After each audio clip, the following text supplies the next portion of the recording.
Hey, GTM News listeners. Thanks for checking into this week's episode. This week's episode is a conversation I had around community-led growth. And this was at a recent event that I hosted, and it was an awesome kind of breakdown of how to leverage communities in your go-to-market strategy. So let's jump right in.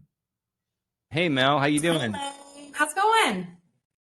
Doing well. Thanks for coming on. Mel works with Circle, Yeah. a community platform, and I'm a customer of Circle, and a very interesting world you all live in, Mel. I'm excited for you to share some insights around it. But as we've seen, first of all, the saturation of all inbound channels, communities and really micro communities have become really popular. Slack groups, Facebook groups probably started it all, but Slack groups, and now all these unique private groups that you can build on Circle and other platforms. And the reason why, from what I've seen, is because first of all the macro networks like LinkedIn and Facebook and whatnot, super saturated and super competitive. And ultimately, it's hard to create something that's really unique, number one, on those big platforms. And these micro communities, I think everything's niching down, like especially with globalization, any type of product, service, content in general, all of it is so saturated and there's so many different varieties of it.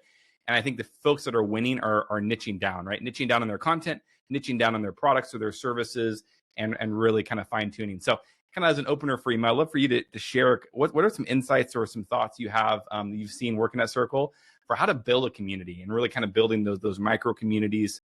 What have you Yeah. seen work? And yeah, what do you have to share for our audience? Awesome. I'm old school, so I put together a quick slide deck in Awesome. Canva. So I'm going to share my screen. Hopefully I can figure it out, but couldn't agree more with everything that you just said. How do you? I can see your screen. Yeah, if you click on your Canva window and just start presenting, I think All that'll feel right. good. Is it Right working? on. It looks great. Cool.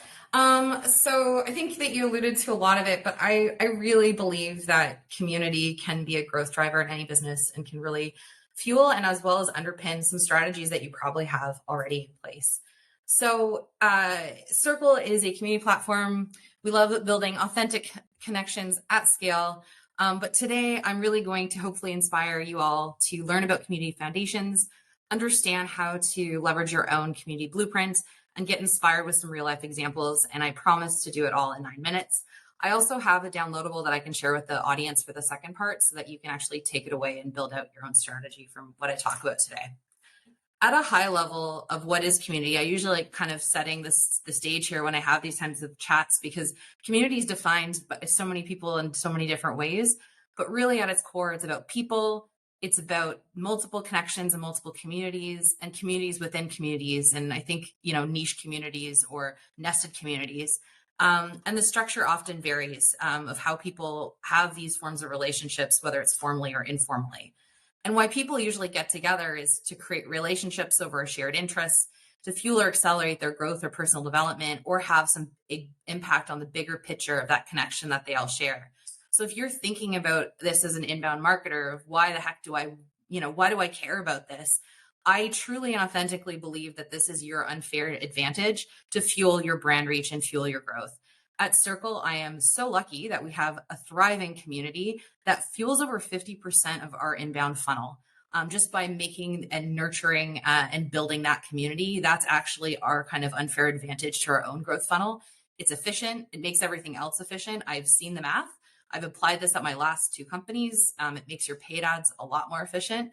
It's defensible. It's hard to copy. It differentiates you. At my last company, I was in a commoditized space and people would join our product because of the community. And it's a lot more sustainable than fueling all your growth by just spending. In terms of the blueprint, I'm going to walk through kind of how you can form a strategy. But essentially, what you're trying to do at scale is take strangers and acquaintances, acquaintances into friends, and friends into fans. And this all fuels each other. You have strangers that drive friends, acquaintances that drive friends, and you have this kind of growth wheel. I have a note here, and I can send it out, a link so that you can build this on your own, as I mentioned. So when you're defining your growth strategy, where we usually tell our customers to start is think about the story so far, figure out what's missing, and then mapping out a path forward. So in terms of the story so far, you probably have a community offering, but you might not think of it that way yet. You might have a formal customer community or some form of micro community that you're running, but you probably also have these other touch points, but you've never thought about it at that lens. We just talked about newsletters. We've talked about webinars today. All of those can be touch points where you're creating that relationship or creating those places where people can interact.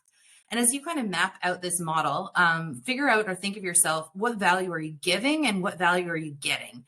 And the beauty of community models is if you're not getting, you're probably not giving. These things are always in balance with each other. So to ask yourself, are you giving the right value? Are you being authentic? Are you adding as much engagement? Are you having the right segmentation? Do you have like a generic email newsletter for everybody? Or have you actually talked or spoken or connected with your audience? And then the next thing you're going to think about is, what does your audience actually want from a community? We have a lot of people come to us and they think they want a community because they want one because it's, the cool buzzword. But imagine you're actually creating this as a product for your target audience, because you actually are. What are the needs that you're fulfilling? What are the alternatives in the space, and what are the gaps? Are your people in your ICP, are they looking for personal growth? Are they looking to connect? How are they currently doing this? And how is the current constructs failing them? And then from here, you'll probably get some idea of how you can kind of all map at this all together to either iterate or maybe adjust some existing strategies that you have, or build net new to kind of build out that growth flywheel. To bring it into like hardcore practical tactics, I've kind of split out 4 examples here.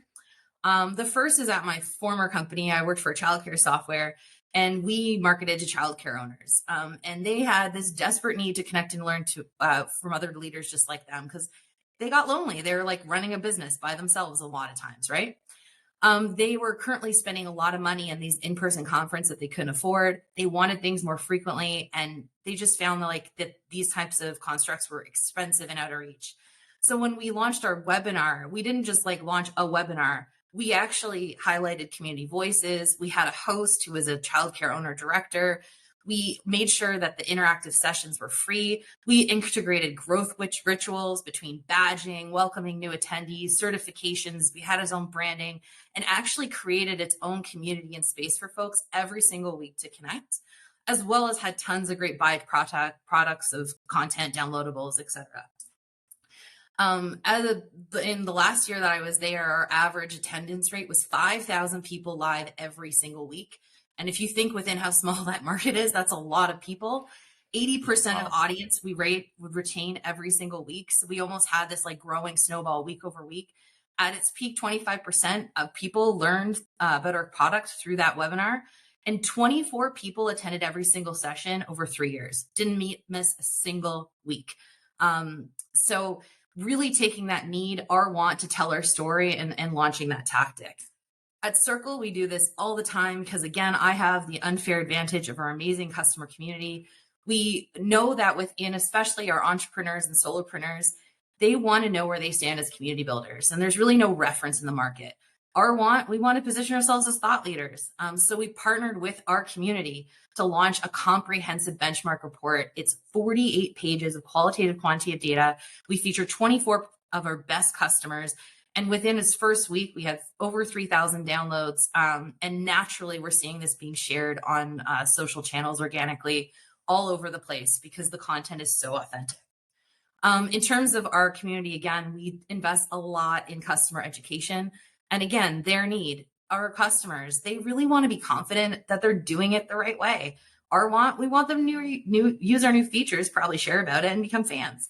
So when we launch new features, we actually go with boot camps within our customer community. This was when we launched courses just over a year ago. We had 8,000 customers enroll in the course, 21 lessons. 98% of people who took the course adopted the feature. And this also fueled a lot of organic user-generated content for us as well. Last but not least, we just launched this campaign at Circle, and this is one you can easily steal. We decided we always want our best customers to share why they love your product, and every time marketers always think they want a referral program. We took the opposite approach. We said, let's just tell our best customers they're awesome and why. So we took our best customers using math I don't understand and outsource, and we basically told our best customers, hey, you're the top 10% of our customer base. You have one of the best communities. We gave them little badges, And we've been overwhelmed by like these massive posts that they're putting on mostly LinkedIn that like we're not prompting any of this. All we did was we told them that they're special because we wanted them to tell our story through theirs organically. And this has been wildly successful, incredibly cheap, and pretty easy to implement. My elevator pitch, because I just can't help myself. If you have any interest in community building, feel free to reach out to me. Also, if you want to take advantage of that blueprint that I shared and like want to show me what you did or have any questions, feel free to hit me up as well. Awesome, Mel. Wow, you really laid out a bunch of great insights there. One of the two things that stood out to me, number one was you leverage your ongoing webinar events and then piggyback the community and created that community off of a long form, event, which was super cool. And I love how that kind of can be an extension of something you're already doing.